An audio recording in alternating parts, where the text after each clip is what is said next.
Hello, this is Pixie doing a video. I think this might touch a few themes. I just sort of fill in the time with sometimes videos. It's all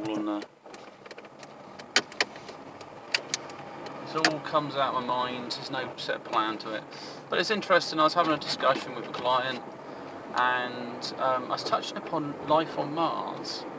Now I'm thinking about doing a cross-reference between what's known by science and also the other thing is what's known by science fiction. I believe that people that are science fiction writers sometimes tap into like a remote viewing part of your brain. So even if you don't fully, you're skeptical about it, that the intuition, that part where the mind is absence of thought, sometimes links into this higher domain of thinking. And a lot of the themes have been about races up there abandoned and would like to get off the planet. The world is the envious up there. They've had accounts where there was a chap, he's a rich bloke, it's not coming to my mind exactly his name, but he suggested about nuking Mars. So it's either to cover something up or that it's considered a threat. There's a threat up there. And it may be back in the past, there was the war, and it was a bit like Star Wars, I guess. And it may have led to Mars getting nuked and all sorts of things.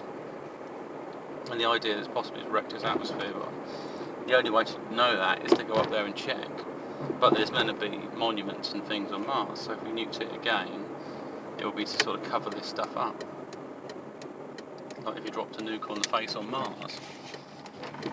However, I mean, what my intuition suggests that there may be cryogenic chambers with certain people in it. It may be that they've only got so much resources they can run, so a large chunk of the population is cryogenically stored. And the thing about the ghosts on Mars as well, sometimes people say about alien visitation and stuff.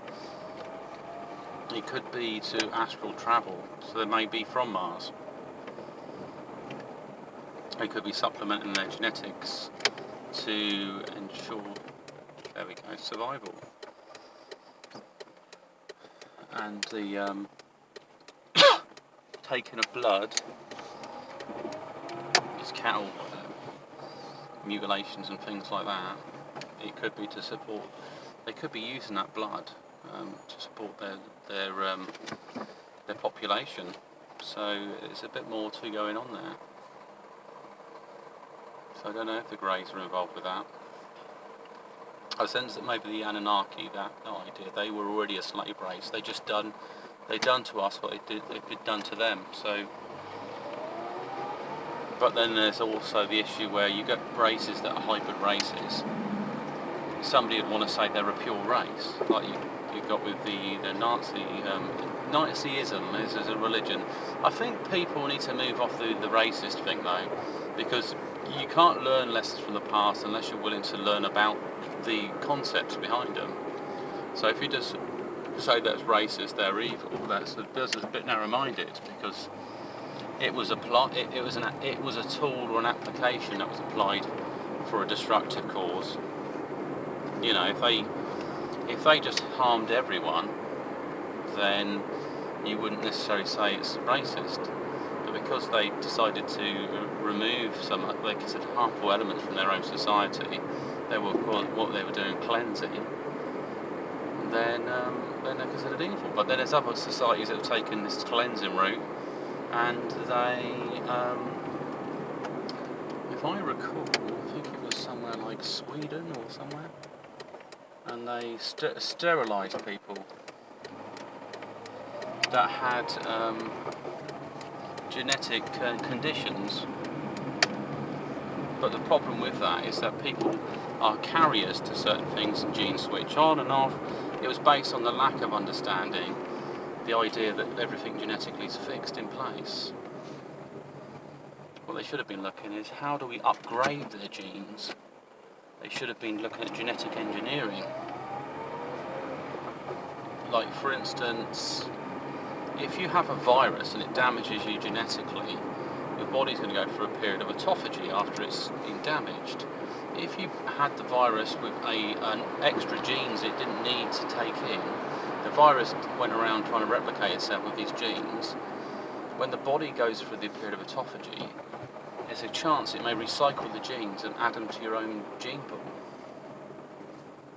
This is the issue with vaccines, is that while you've introduced a dead virus, it be dealt with, but it's going to be recycled as well.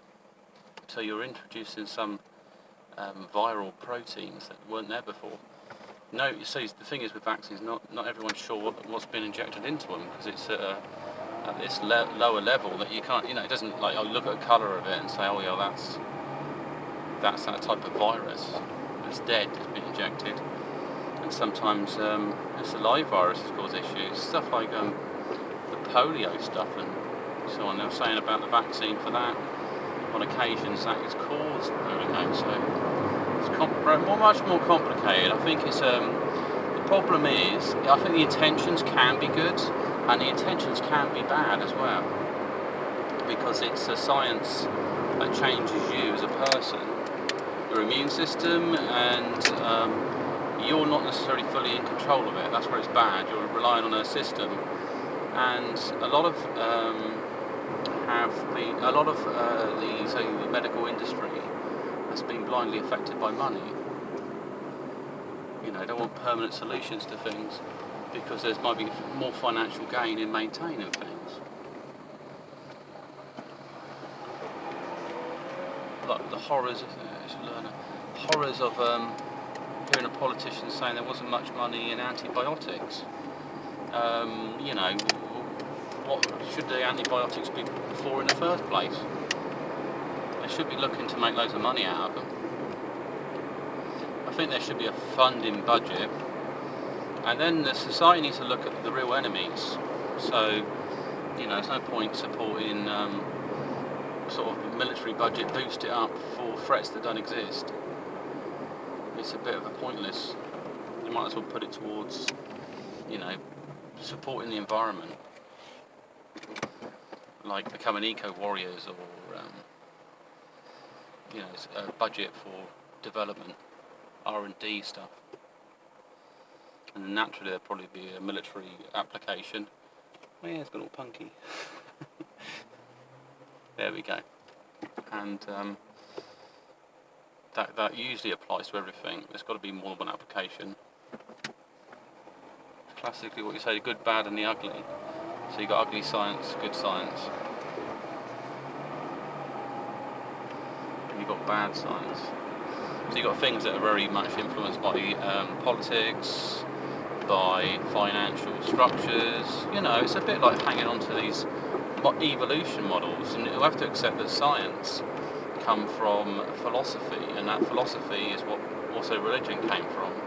That's the basis in the past. And maybe it is touching, my hair is touching there, or it's got some electrical effect. Electrical, so it's all got spiky. Interesting. So it's held it back, it's holding our progress back. Like Lucy is a partial cadaver of some skeleton remains of an orangutan that some scientists reassembled it to make it look sort of like it's a human-shaped body, and then said because of the age of it's being so old, it must be related to us. Well, of course it's not bloody related to us. I think if they could check its DNA, they would find it's not at all, and it's just some stupid people that want to fund something, fund some ideology. And for the best knowledge that we're nomadic as a tribe, and we've moved around all over the place. Some of us have taken on certain characteristics of areas, some genetic factors are in there, some that are unexplored. I don't know if I've got West African genetics or not. I don't think all white people have. There's some gene functions in there though, like damaged skin does develop moles and stuff on me, but I don't know if that's what that kind of genetic factor is. Some people don't have moles or freckles and things like that. So it might be to do with a gene, that could be to do with an African type gene, because it's the melanin that's produced to darken the skin as a kind of defense mechanism. But that doesn't necessarily mean it's African DNA. It could be from somewhere else. It could even be from a different world. I don't even know. There's just so much riddles out there. So I think the best thing is to condense your science, your history to the present, and not worry about it, because they're political tools to justify the future. Like, oh well, it was there in the past. You know, it's a bit like Israel. We're giving them back their land or something, and all they've done is just expanded their borders and pushing off the Palestinians. And you know, it's a big debate who that land belongs to, but I don't really think it should try to return back in time. It just cocks things up, to be honest. It was more that America became the Jewish homeland, actually, because when the banks took over and the Rothschilds, and basically the government was bankrupt, then it bought up the infrastructure of that region, and so that's really what they should have changed it. But I guess there was too many powerful players in base there. There's strong Freemason connections as well. Things like the ley lines. So there's another kind of religion older than that in there. However, it's from Babylon. So it could be a combination. So there's like the front shop religion of Judaism, but the background religion is an older sect of it, so it's all very different. Somebody waving at me, I don't know who they are. So yeah, that's just there's more to life than we realise. Older families have held on to certain traditions, religious beliefs, structures, things we don't really fully understand, but they're there, so it's just, you know, they keep them to themselves.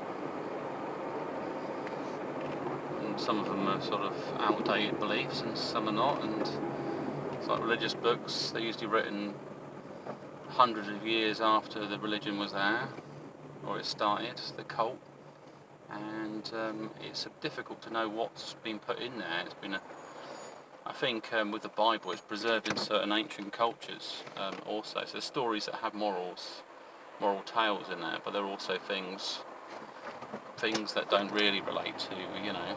I mean, I think basically Jesus's cult didn't need a book if he exists as the figure he was meant to. I think it was simple lessons and like do no harm to others and all these sorts of things. Very, very basic. Love thy neighbour. You know, they don't need a massive explanation about the intention behind them. But it was, in essence, a kind of hippie movement about love and peace and the planet, and there's some druidism in it and some other things. And I think he picked up a lot of different cultures as he went around. He was a traveller. And he might have also some gypsy connection as well. So he might have some sort of Romanian gypsy connection to him. So, I mean, he's a holy figure. But you can dress him up how you like, that's the thing. He's not held any particular sort of structure, really. You know, it's a bit like Moses and the others have been added to different religions. I don't know what's in Islam. I think I'm going to run out of space. The road can only go so far. There you go.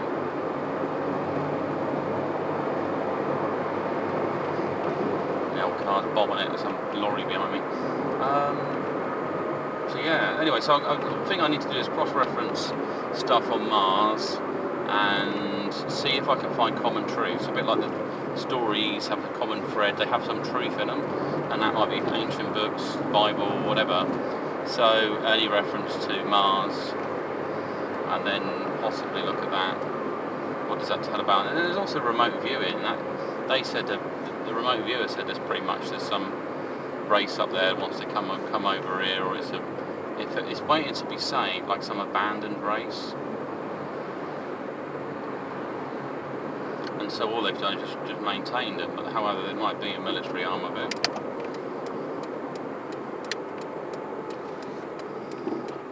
have harmful intentions, they may not. It could be that our planet's pretty toxic to them. It's the environment's different. So it's what we know about the different races. Like, why is cattle blood so interesting to them over sort of human? You know, it might be not the food, it may be that it's maintaining their, it may be the plasma, it may be because it's similar because of the gene sequence. And so they can substitute it for humans, and as they know we eat cattle, they don't think it's a problem. They think, well, they're going to eat them anyway, we might as well just take what we need and leave the rest. But they do it surgically, they don't have to necessarily be that clean when they do it, which means they don't like to waste materials, which suggests some place like the Moon or the Mars or somewhere like that, a place where you wouldn't waste materials, or it could be aberrations as well. It attracts certain predators, you know, if you make a lot of mess. But then again, predators don't like it. They don't like mutilated corpses. They don't, not when they're done by some foreign force of it, because there's something on it that's toxic. So yeah, lots to research. Okay, anyway, take care and speak to you soon.